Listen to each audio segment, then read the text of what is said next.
Pero kung ipipilit nyo yung pagiging strong independent women nyo, huwag kayong magtaka kung walang lalaki na tumatagal sa inyo. Kung merong manipulative sa relationship or kung merong manipulative sa dalawang gender, mostly women. Why? Because women are looking for survival value. Ladies, maniwala kayo, nakakapagod. Kasi hindi nyo nature yun. Hindi namin kailangan ng isa pang lalaki sa buhay namin. Napupuyat ka lang, pumapangit ka pa, at nagdadry pa ang skin mo. Tara girl, gimmick tayo. Ang daming boys dun. It's not the life that you want. Believe me. Kasi may mga babae na gusto lang din nila makita na maging miserable ang buhay mo. Oo, maganda sila. Pero wala namang lalaking nagbibigay ng relasyon para sa kanila. Misery loves company, ladies! Kaya huwag kayong masyadong maniwala sa mga kaibigan yung babae na talagang concern sila sa inyo. So sa dami ng strong independent women, huwag kang magtaka kung maraming single na babae ngayon. Ano yung nagdadrive sa mga babae? Bakit sila nagiging strong independent women? Hey, what's up guys? Maulan na umaga sa inyong lahat. Ito po ang inyong lingkod, Suplado Moto, mga ropa. So pakinggan nyo muna yung mination sa atin ng isang ropa natin. Sa inyo may yung nagpapaka-strong independent woman. Raise your hand. Strong independent woman syndrome. I do believe that it's not your nature to be always like so strong. Yeah. I feel like we are feminine by nature. But because of the demands in life, diba? You have to run a company, you have children to lead in some parts of your life. I feel like, oh, if I become strong independent woman, like I'll be fine, I'm safe. No, I don't have to depend on anyone. And sometimes that breaks relationship. Why? Men want to be with somebody na strong independent woman pag wala sila. Not when they're there. Not when they're there. Kapag may insekto, may love, alam kong kaya mong pumatay ng ipis, pero utang na loob yung heels mo, Well, wag mo in dudumihan. fairness, kahinaan ko yan. That's what, you can be strong, you can be independent, but why do you have to when there's somebody who's more than happy to cover help that you? for you? Parang So ako ang practice the na-enlighten pabebe. dito. Okay mga ropa, sa tingin nyo, bakit ba ganyan yung mga karamihang babae ngayon? They're trying to be a strong independent women. Tingin nyo, saan sila nang gagaling? Ano yung pinaka-root?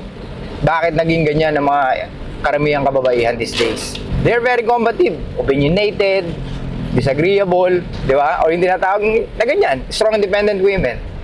Why? Ano yung reason? Bakit biglang nagiging parang lalaki na yung mga kababaihan these days?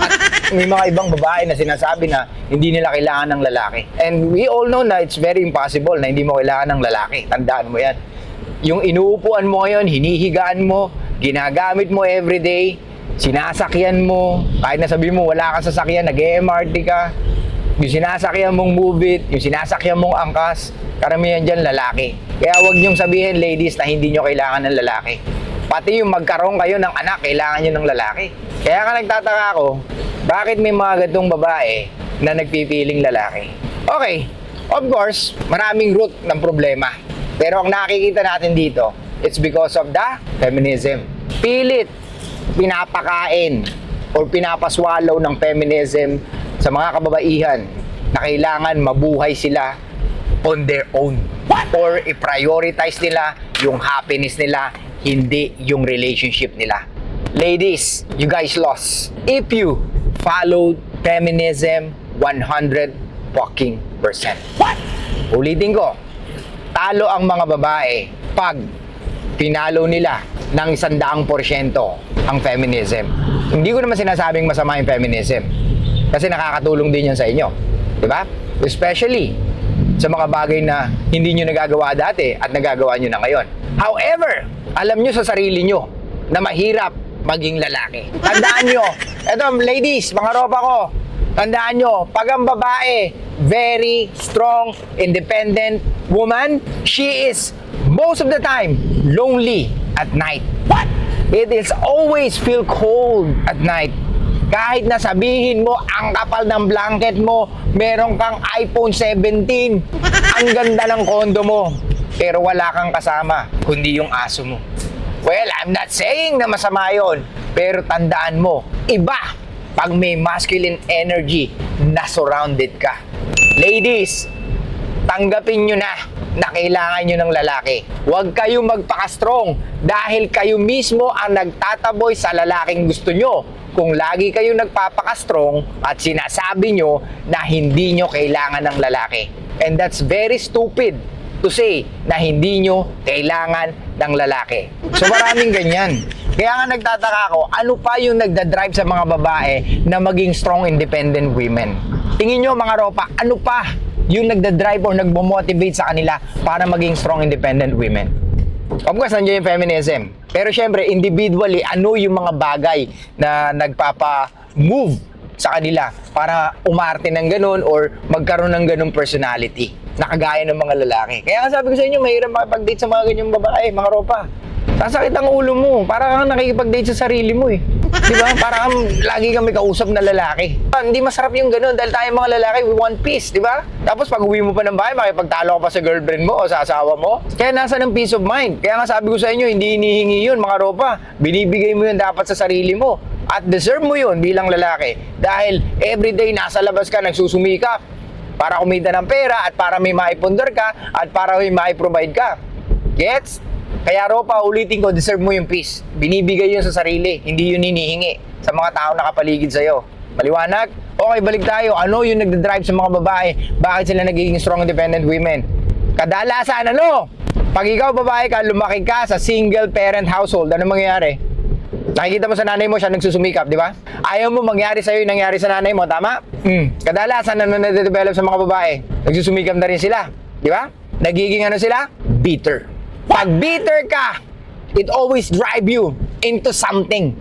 Either it's good for you or it's bad for you. Ulitin ko, pag bitter kang tao, you are always driving by your emotion papunta doon sa either makakatulong sa'yo or makakasira ng buhay mo. Or pwedeng okay ka financially but emotionally, mentally, drain na drain ka. Kaya mahirap, ladies, maging lalaki. Tandaan nyo yan. Kaya wag nyo nang pangarapin na maging provider. Oo, maganda trabaho mo. Pero alam natin, deep down, you want a fucking man. Gusto mo ng lalaki na magpo-provide sa'yo? Gusto mo ng lalaki na nandyan para sa'yo? Gusto mo ng lalaki na talagang mapipil safe ka? Dahil safety ang gusto ng karamihang babae pag nag-iisa sila. Because women are what? Looking for survival value. Gets? So, lagi tayong babalik doon. Kailangan nilang makasurvive not only financially, kundi mentally, emotionally, spiritually. Kaya nga, ang makakapagbigay nun ay lalaki. Hindi sila mismo. So, I hope ladies, naririnig nyo to. So, mga ropa, pasan nyo to sa mga babaeng kilala nyo. Itag nyo sila. Kung may kapatid kayo, very combative. Kung may nanay kayo, may tsahing kayo, may classmate kayo, kung may tropa kayo mga babae na para sa akin, hindi naman ako naniniwala gusto nyo tropahin yung mga ganon. Alas, tombo yun, di ba? Mahirap makipag-kaibigan sa mga babae, ropa, dahil wala kang benepisyo makukuha. Anyway, balik tayo. So yun, like I said, pag bitter ka sa buhay, it always drive you into something na either makakatulong sa'yo or hindi makakatulong sa'yo or pwede makasira pa sa pagkatao mo. So sa dami ng strong independent women, huwag kang magtaka kung maraming single na babae ngayon. Kasi talagang ano sila, kino-convert nila yung mga kapwa nila babae na no, don't listen to him, break him, putang ina. Misery loves company, ladies. Kaya huwag kayong masyadong maniwala sa mga kaibigan yung babae na talagang concern sila sa inyo. Kasi may mga babae na gusto lang din nila makita na maging miserable ang buhay mo. Oo, maganda sila, pero wala namang lalaking nagbibigay ng relasyon para sa kanila. Pero ikaw, hindi ka man ganun kagandahan, pero may lalaki namang handa sa'yo na magbigay ng relationship, di ba? Pero dahil may kaibigan kang single, at sa kanya ka lagi lumalapit, at siya lagi ang kasama mo, of course, gusto niyang i-convert ka sa pagiging strong, independent woman. Di ba? Tara girl, gimmick tayo. Ang daming boys doon. It's not the life that you want. Believe me. Ladies, yung pag-gimmick-gimmick nyo, yung pagpunta-punta nyo kung saan-saan na maraming lalaki, hindi yun ang buhay na gusto nyo. Believe me ladies, hindi ganong buhay ang gusto mo.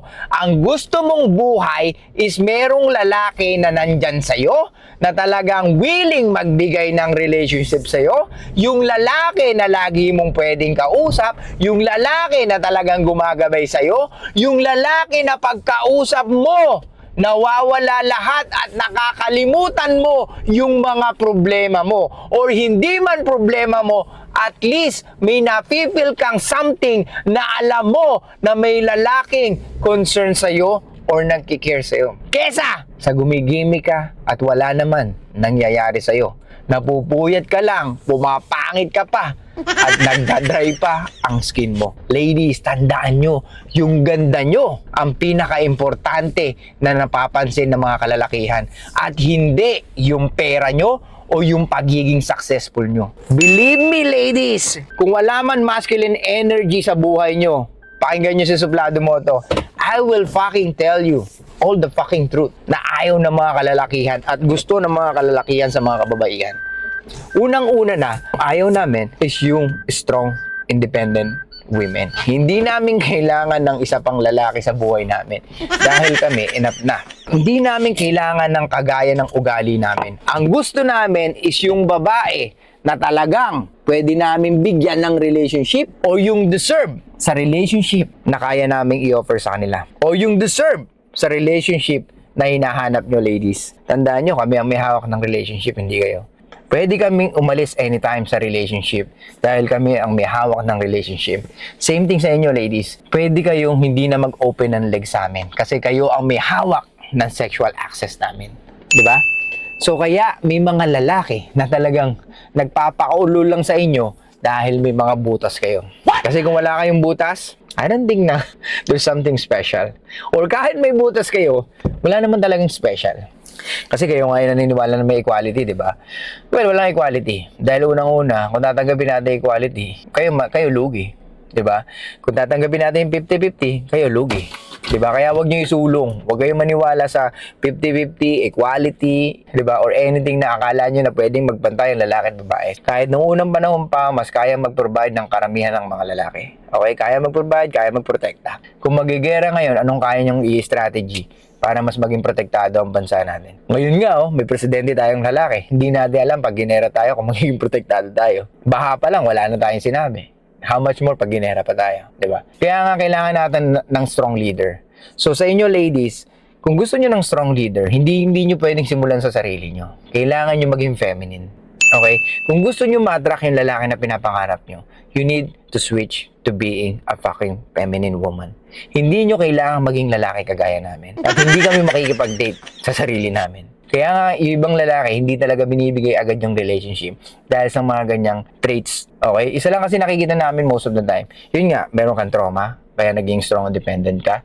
Pwedeng nakita mo sa family mo, pwedeng nakita mo sa friends mo, pwedeng nakita mo sa kapitbahay nyo, or pwedeng social media. Yun yung na-develop sa utak mo na kailangan maging strong independent, or pwedeng nakikita mo sa mga kaibigan mo. Pero, did you ever ask them kung masaya sila sa pagiging strong independent nila? Ladies, maniwala kayo, nakakapagod. Kasi hindi nyo nature yun. Gets? Kaya nga sa aming mga lalaki, kayo rin naiirita. Diba? Sa mga lalaking maaarte, sa lalaking masiselan, sa mga lalaking parang hindi umaarte na lalaki.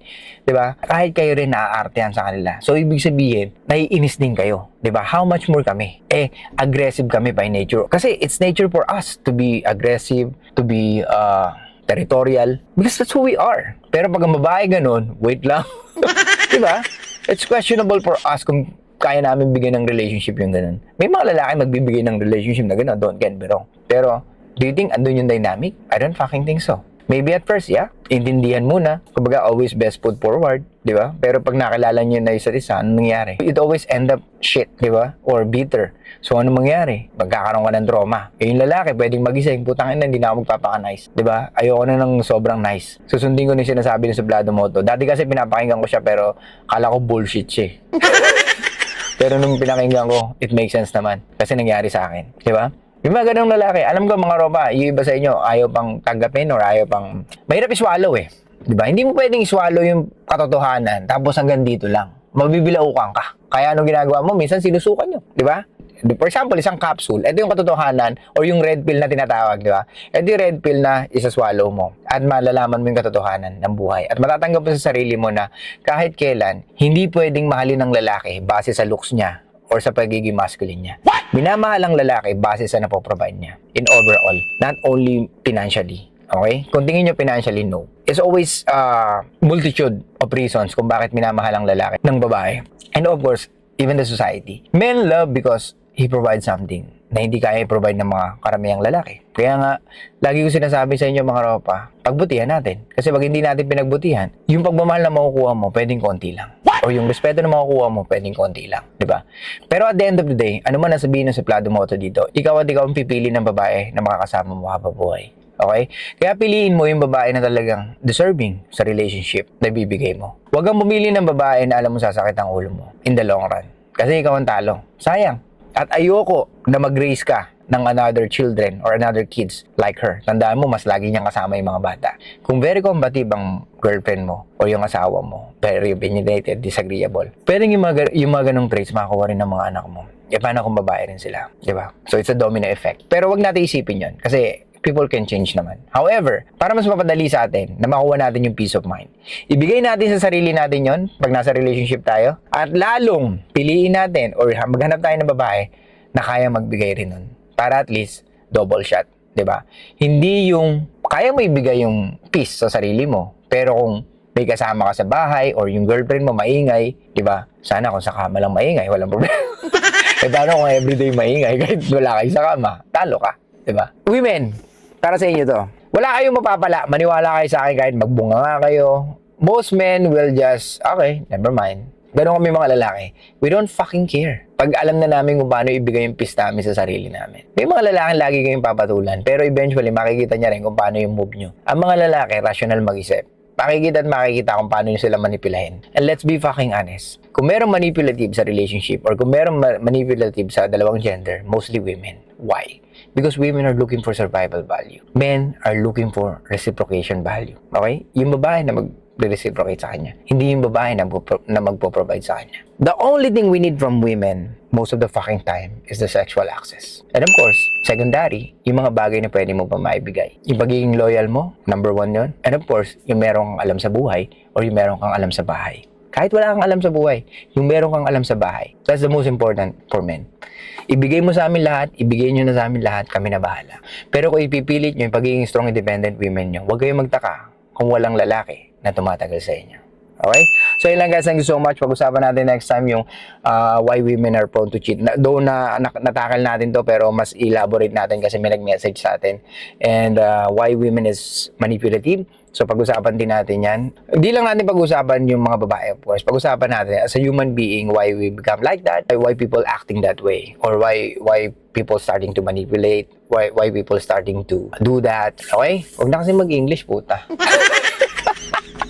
So yun lang guys, thank you so much. I'll see you guys next time. Show love, peace out, and be packing mysterious mga raw. Ingat-ingat, maulan.